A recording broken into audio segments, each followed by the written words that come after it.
Hello chers élèves, nous allons voir dans cette vidéo comment trouver l'image ou l'antécédent d'un nombre en utilisant la représentation graphique d'une fonction linéaire.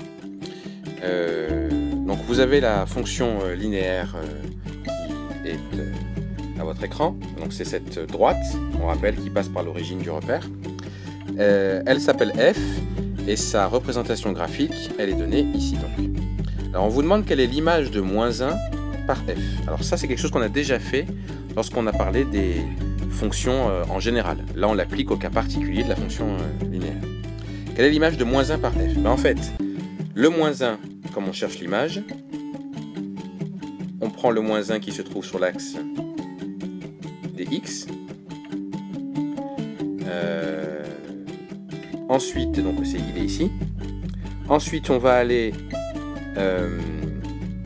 parallèlement à cet axe-là, on va monter jusqu'à la droite et on va lire l'ordonnée du point ici. Donc, je reprends, on part du -1 sur l'axe des x, l'axe des abscisses. On part verticalement jusqu'à la droite. Alors on peut monter ou descendre, hein. Là il faut monter puisque il n'y a pas de droite à ce niveau-là. Donc on monte et on lit l'ordonnée qui se trouve ici. Donc ça fait 2. On peut dire donc que l'image de -1 par f, c'est 2. Si maintenant on vous demande l'antécédent de -4 par f, cette fois-ci, au lieu de commencer sur cet axe-là, on va commencer sur l'autre. Voilà, ici. On prend -4 qui se trouve ici, sur cet axe. On va aller cette fois-ci horizontalement jusqu'à la droite. Et ensuite, on lit l'abscisse du point qui se trouve ici. Et donc, c'est 2.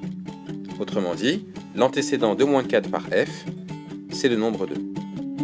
Alors ça, ce sont des choses normalement que vous avons déjà vues ensemble. C'est même pas normalement, nous l'avons déjà vu ensemble. Et ce sont des rappels. Donc voilà pour trouver image et antécédent sur une représentation graphique. Alors maintenant, c'est à vous de recopier la petite partie de cours.